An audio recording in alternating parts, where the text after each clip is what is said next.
Let's welcome Gary Brown. He's the Executive Director of the Detroit Water and Sewage Department for the City of Detroit. Thank you for being here. Oh, Bankole, thanks for the opportunity. I want to begin with the moratorium. Sure. It's ending, and where is the city right now? I've seen a lot of conversation around this issue. Yeah, the moratorium was supposed to end on December 31st of 2022. And it's been extended until we can make sure that every low-income customer that needs it has the opportunity to enroll in our new Lifeline program. As a matter of fact, 16,000 people that have already enrolled or at least applied, they will enjoy the moratorium. They will continue to have the moratorium. And any customer that asks for help, regardless of income, and gets in either the Lifeline program or the program we call our 10-30-50 program. That's for people that have high income or are not in the low income category. As long as they enroll into the program, they enjoy the benefits of the moratorium. So the moratorium hasn't ended. Okay. What the real problem is, prior to the moratorium, we were collecting 92% of what we billed in revenue. And when the moratorium got started, we went to 77, and now we are at 70%. And we're losing $40 million a year. At the same time, I'm sitting on about $8 million to help people in the Lifeline program. So we have to have the customers that can afford to pay their bills. Yeah. And the customers that need help, it has to be there for them, and it is. Right. I want to get into that. Let's talk about, let's deconstruct the Lifeline here. What is it? The Lifeline. It is an affordability program. Okay. Our advocates for years have said, DWSD, you have what they label an assistance program, meaning we give $25 a month to a low-income customer, regardless of what their bill is, regardless of their income. And so we agreed with them.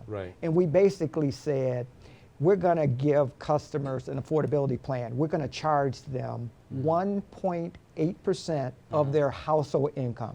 If they pay more than that, that's a burden on that family. And most utilities say that's 2%, 3%, or 4%, but we said 1.8.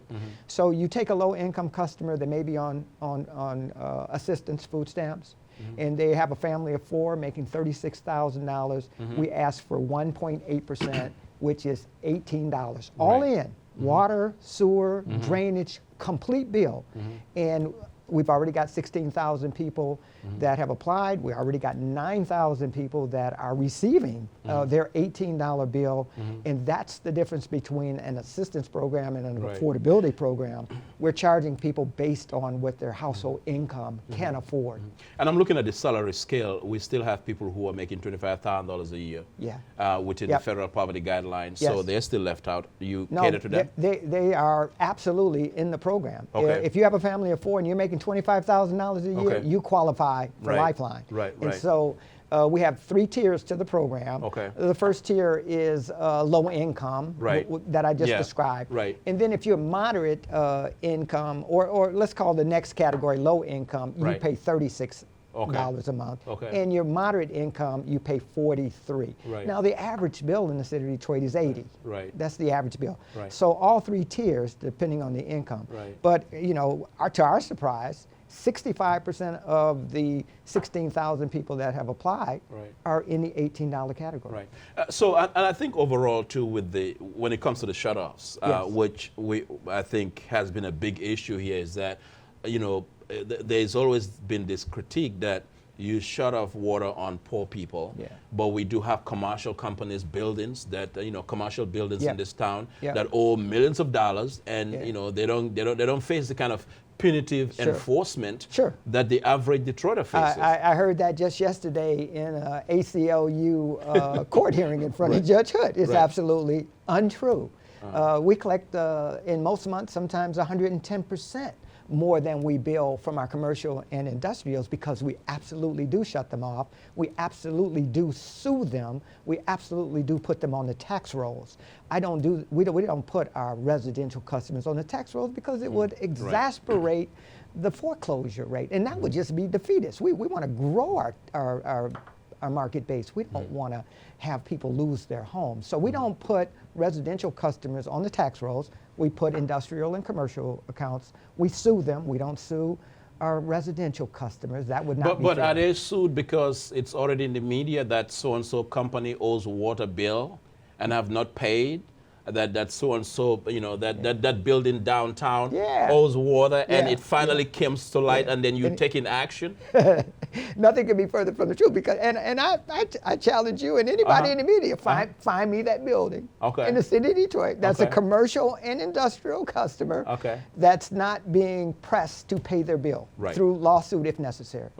So let's go back to the moratorium issue, though, because I'm wondering, I mean, Detroit keeps coming back at this issue. Every year, you know, the debate about extending the moratorium. When do we get to a place where this issue of water shutoff, this issue of the water crisis becomes a non-issue any longer? The city has a solution in place, a long-term solution that addresses this issue once and for all, and it's off the books. That's a great question. There are two things with the Lifeline program right now that get criticized by my friends in the advocacy world in this space. One is you don't have enough money to continue the program. And we're very comfortable that very shortly we're going to be able to make an announcement that that problem has been resolved, that we have a funding source for the foreseeable future to make sure that this program is funded. The second issue that we hear from the advocates is, what about the families that have 10 or more people in a household and they can't stay with the 4,500 gallons that we're allotting, because we have to have a conservation component to this program. You just can't allow a program to allow people to use all the water they want, and then they have leaks and there's no incentive to fix them.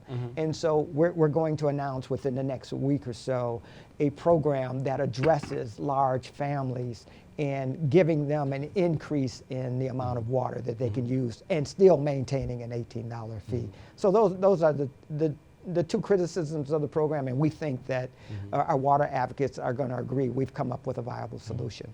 So because, and I raised that because I remember, and suddenly, and I recognize you're not the mayor, but I mean, you've been in politics long enough to understand this. I've noticed how the city has come around this issue. I remember several years ago, I was at a Mayor Mike Duggan's, Mayor Mike Duggan, one of his mandated community meetings at Sacred Heart Catholic Church here on the east side. And the question was asked to him about the water issue, and he said, I wish water was for free. But then 3-4 years later, he said he supports water as a human right. So it took a while for the city to come around this issue. I'm just wondering, for a lot of people who are watching us, about, you know, when do we finally make this issue a non-problem any longer? And we don't have to come here fighting every year, and people are not, saying, Mr. Brown, you need to step up. The city of Detroit needs to step up. We got too many folk here, who are basically sitting on the edge of their seat, don't know if, in fact, you're going to extend this moratorium. What are the next set of rules that they have to abide by to keep getting water, and so forth. The moratorium will always be extended to anyone that needs the help. All they simply have to do is sign up for the Lifeline program, and they will enjoy the benefits of a moratorium. Every residential customer, regardless of your income, we have a payment plan or the Lifeline program. As long as you sign up for the program, you will enjoy the benefits of a moratorium going forward. What we can't allow to happen is for people that can afford to pay their bill not to pay the bill because there's no consequence. And we went from 92% of our customers paying their bill before the moratorium. Then the onus is on the city to be able to demarcate, though, to know who can afford and who can't afford. There's only one way. You have to self-report. There's no utility, gas, light, or water that collects your income data. We're not allowed to. I can't ask my customers when they sign up for an account, what is your, and it changes. So the only way for us to know what it is for you to report, not to the water department, but a third-party community action agency. Wayne Metro is the one that won the bid for us. And the beauty of that program is most low-income customers that are in abject poverty, you need these wraparound services. You also need food. You need help with gas, light, water.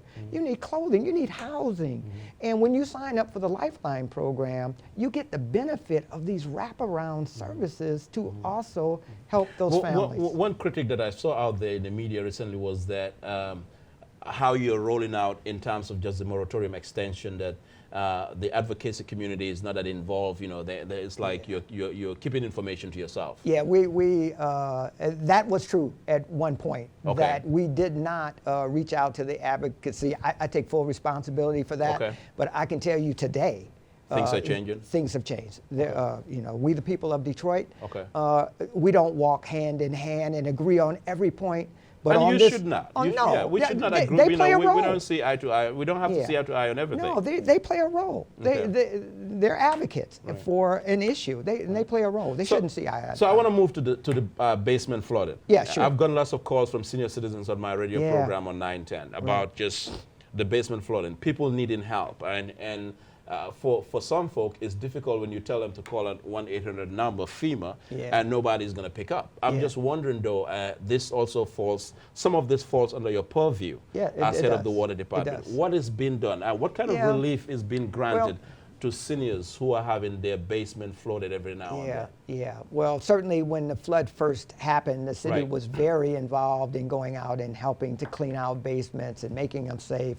Certainly, anyone in the Jeff Chalmers area, which was heavily hit, that needs a furnace or a hot water tank, that's been taken care of. Now, FEMA did write $200 million in checks directly to families in the city of Detroit. That's a fact. That's a proven fact. $200 million.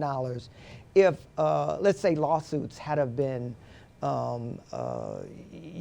paid out, it would not have been in the tune of $200 million. I think the problem, Bankole, is that people view sometimes FEMA dollars as insurance, that it should cover everything that was lost. And essentially what it's doing is making the home safe again. But we also, I mean, FEMA doesn't have the greatest reputation. We saw what they did during Katrina. I think a lot of us in the rear view mirror, that's what we think about when we see FEMA. Yeah, and I'm not trying to defend FEMA. I'm just trying to make a statement that there was $200 million direct assistance that went to homeowners. But the to critique help. with the city of Detroit, though, and this comes under your purview, was what kind of immediate help was rendered to senior citizens or Detroit residents who were waiting for assistance while trying to wait for FEMA's final, was there immediate help? There was immediate help. I talked to Ron Brundage myself at DPW, and we made arrangements to get that damaged carpeting and furniture either. We went into basements and we carried it out. We didn't say, seniors, you have to put it at the curbside. We contracted with contractors to go in and make those homes safe by cleaning them to the degree that we could. So we didn't just wait for FEMA. Every agency in city government that had to play a role, GSD took the lead on cleaning out basements and drying them out. DPW took the role of clearing all the garbage and the so debris right away now, from as the we're homes. speaking, there are no attendant issues. No, well, there are no homes that do not have hot water tanks or furnaces based on the storm 2 years ago. I keep hearing people say, and you know what I say when they say that? I say, give me the address. You give me that address, and we're going to verify that, and then tomorrow we're going to make sure that they get a furnace and hot water tank. And we haven't found any yet. And the other issue, of course, it took people's minds back to Flint in terms of the water crisis in Flint, when about a year or 2 years ago or so, people were being asked to boil their water in Detroit. Yeah. Well, it's mandated if you have a water main break and you lose pressure in the system, you have to have a boil water alert. Since I've been at DWSD since 2015, I can only think of 1 or 2 occasions for a limited amount of time that's happened. But that's just standard operating procedures. We have some of the best water in the world in the city of Detroit. And because the residents in the city of Detroit are so close to the water treatment plant, they get the full dosage of chlorine that's in the water to clean it, and we get to clean it. You can imagine if you have to transport water all the way from Detroit to Flint, then that will dissipate. But Detroit is getting the benefit of the cleanest water that Great Lakes Water Authority has to offer. Actually, I want to talk about Great Lakes Water Authority. You know, I think Detroit has always frowned upon any concept of an authority. I know. You know, I think Mayor Coleman Young's stance on the water department was very clear, and people still look at the water department as one of the last, you know, remaining assets in the city. The Great Lakes Water Authority here with the water department, can you talk about that? Yeah, I mean, and we could argue about the old Cobo Hall. It's now being managed through an authority, and I don't think anybody would deny it looks better than it ever has. And citizens of Detroit, taxpayers aren't being asked to support that. The museum is the same thing. It's being done. You may not like the way that it was done through the bankruptcy. Which museum? The DIA. Oh, the DIA. It's being funded with a regional funding source. The zoo. It's being funded with a regional source. DWSD receives $50 million a year from the Great Lakes Water Authority. I take a portion of that. For the sake of argument, let's say $13, $14 million, and I borrow $500 million to rebuild the infrastructure, and I service the debt with the $50 million, a portion of the $50 million lease. So therefore, suburban residents are paying to rebuild Detroit's system. The Great Lakes Water Authority was created with 6 board members. But how much say do they have in paying to, That's a good question. There's 1 board member from the state, 1 from Oakland County, Macomb County, and Wayne County. But there are 2 from Detroit. I'm on that board, along with Freeman Hendricks is on the board. And there's nothing that the Great Lakes Water Authority can do that isn't in Detroit's best interest financially without a 5 of the 6 members. And we control 2. So we can shut down, and we have, anything that's not in Detroit's best interest. So let's recap. So you create the Great Lakes Water Authority, and for our suburban partners, they get some governance and control of the system for $50 million a year. We can argue that it should have been more. It's what was negotiated, $50 million, and the system is being rebuilt. Billions of dollars are being put into the system and being paid for by our suburban But the water counterparts. the water department still has infrastructure issues, though. You're still dealing with infrastructure issues. Yeah, and we're solving those with a $500 million capital plan over the next 5 years that's being paid for by suburban. So let me ask you one final question. Is the water department still in surplus? Absolutely. We have So it's always been. It's been almost that only department entity within the city of Detroit that has been. We have a AA- bond rating that we enjoy because But we is it we in borrow. surplus, not in the deficit? Oh, it's in surplus. We have a minimum of $200 million in cash that's sitting in surplus to be able to manage the system. Okay. So we're waiting to hear for the lasting solution to this water crisis. Yeah. You're going to come up with that announcement pretty soon? Yes. Within the next couple of weeks, Okay. we're going to solve the 2 major issues that our water advocacy partners, I'm calling them partners now, have with the Lifeline program. And then anyone that wants to enjoy the benefits of a moratorium, simply sign up for Lifeline. Okay, so we'll be waiting to hear more on that then. I'd be more than happy to come in at your convenience. All right. Thank you so much for being here. Thanks for having me. All right. Gary Brown is the Executive Director of the Detroit Water and Sewage Department here on Sunday Nation. Stay with us right after this break. We'll be right back. Yeah.